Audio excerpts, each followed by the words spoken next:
Okay, hi, welcome everybody. I'm going to do some of my remembering reflections from A Course in Miracles. So I'm going to pick up where we left off on page 44, and it's in chapter 3, section 5, called Beyond Perception. We're still in chapter 3, the innocent perception. So in this section, it just talks about our perceptions and going literally just beyond them, because that's who we really are anyway. So I'll just read some things that stood out to me. So the beginning says, I have said that the abilities you possess are only shadows of your real strength, and that perception, which is inherently judgmental, was introduced only after the separation. No one has been sure of anything since.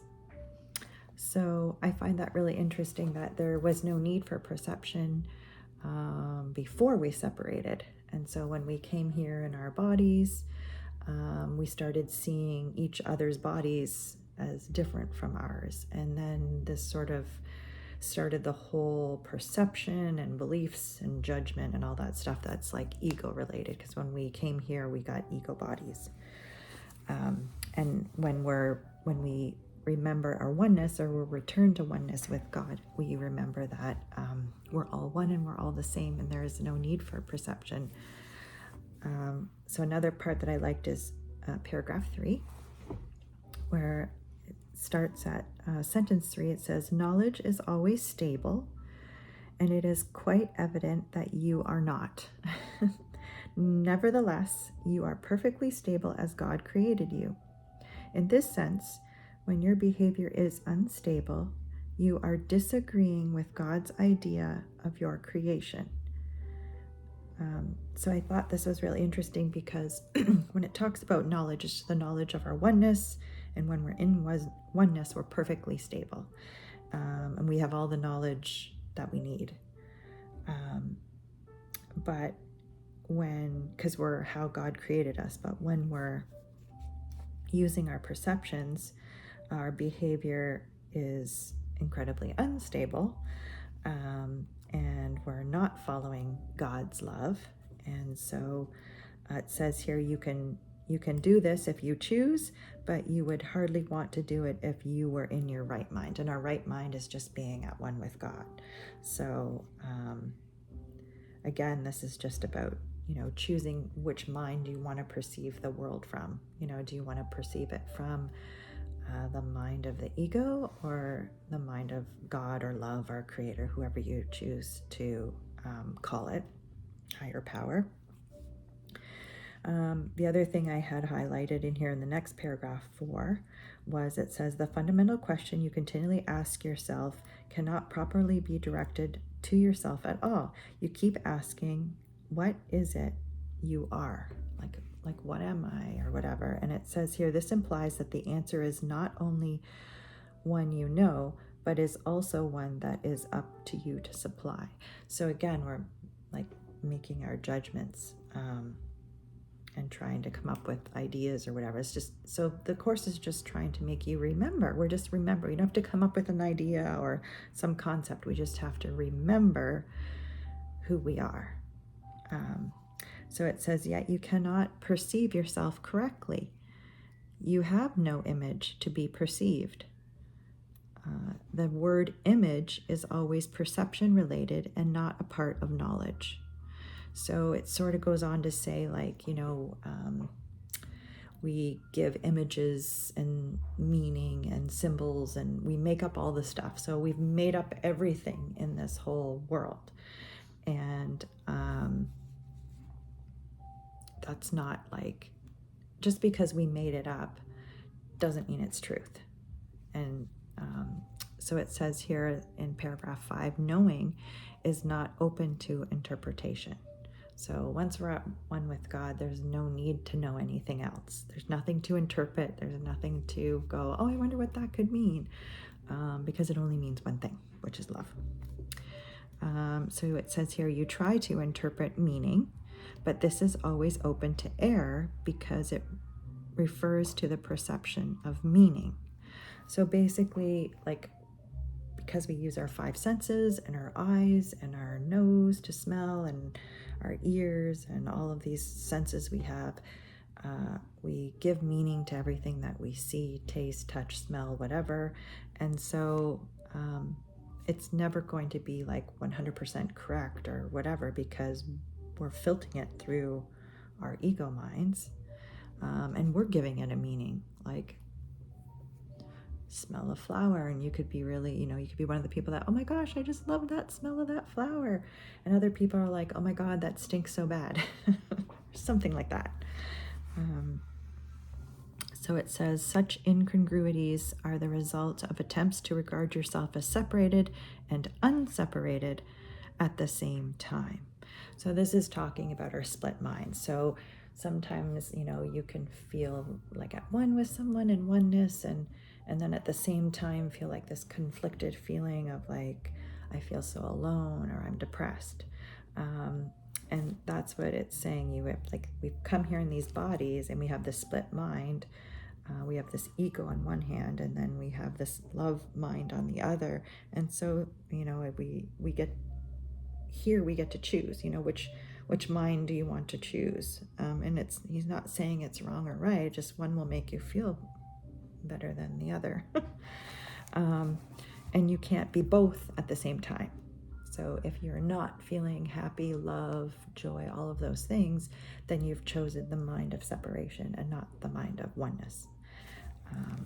So you're in ego, and then like not your true self.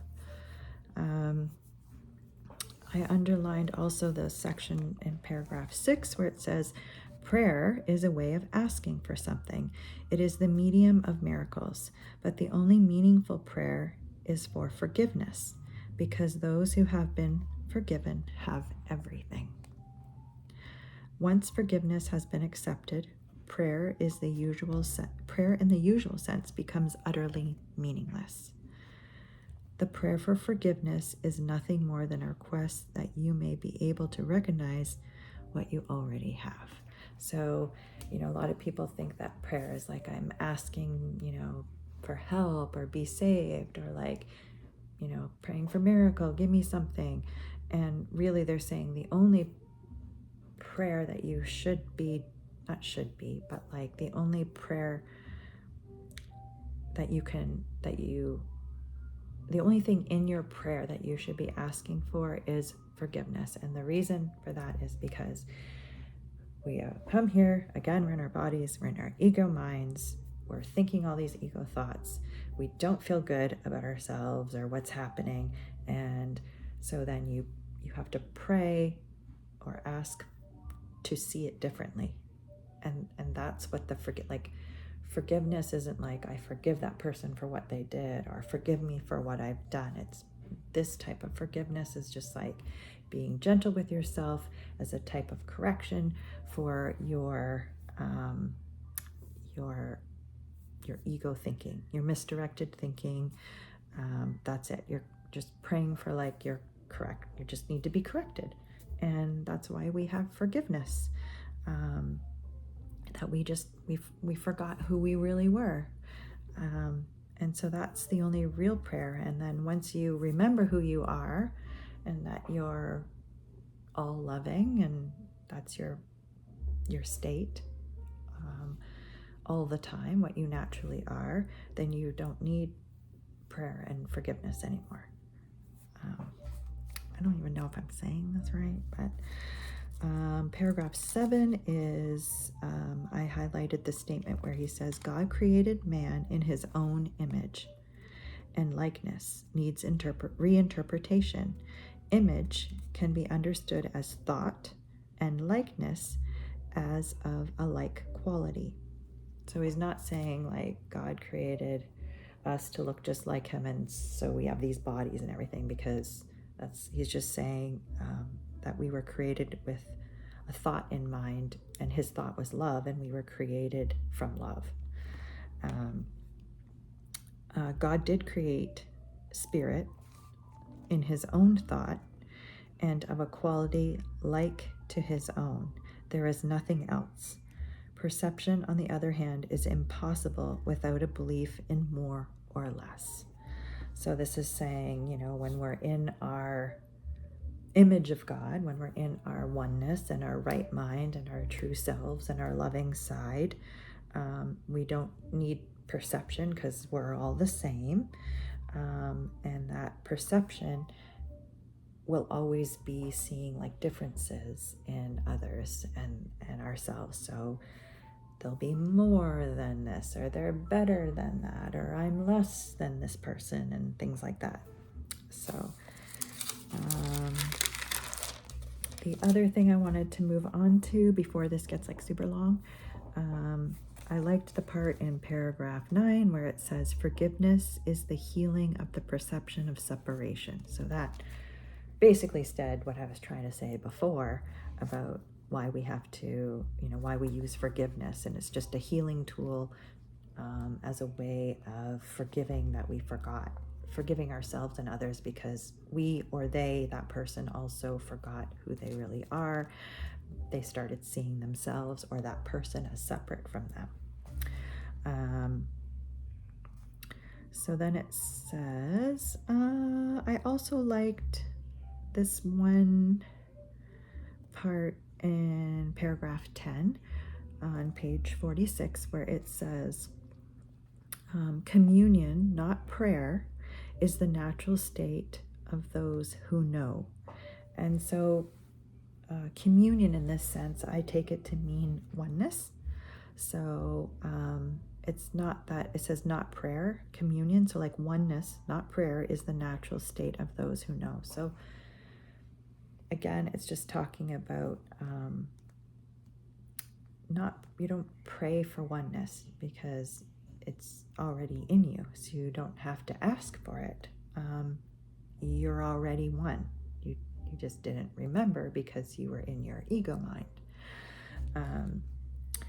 And the last sentence in that paragraph 10, I really liked. It says, know yourself in the one light where the miracle that is you is perfectly clear. So I thought that was really beautiful. There's nothing to perceive. There's no beliefs, nothing to come up with. It's just saying when you are in the light of God, the light of love, that's where you're perfect. You're at oneness. You're at love. You're with God. You're with your brothers, your sisters. You're all together. There's no separation, and you are perfect, and that's awesome. So there was a little note I wrote in this side here about Holy Spirit, and that we were given Holy Spirit to help us with our perceptions. So that's that thing in your mind that helps connect you to your higher self. So we call on our Holy Spirits to help heal our perceptions or our wrong, our correct our thinking. So we use the Holy Spirit.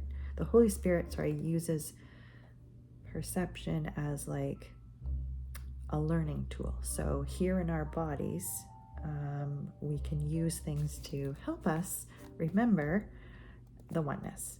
So the Holy Spirit helps us to see through forgiveness and to help us remember the innocence of ourselves and the other person, and to see with love in ourselves and the love in other people. And then this leads us back to 100% of our knowledge, knowing that we are oneness. And then I wrote, perception belongs to the world of separation, but knowledge belongs to God. So, there's nothing more, we need to know or gain when we're in our true mind, our true self, our one mind, our right mind. then there's nothing else that we need to know. We have all of the knowledge because that encompasses everything. So I hope that helps explain, and I hope that if you have any questions, reach out to me. But yeah, I think those were just like the highlights of Beyond Perception that I picked up on and I thought were important. So yeah, I just want to thank everybody for tuning in, and just I'll see you again maybe next week. And remember to rise gently and return to love. That's the most important thing. So wish everybody the best. We'll see you later. See you next week.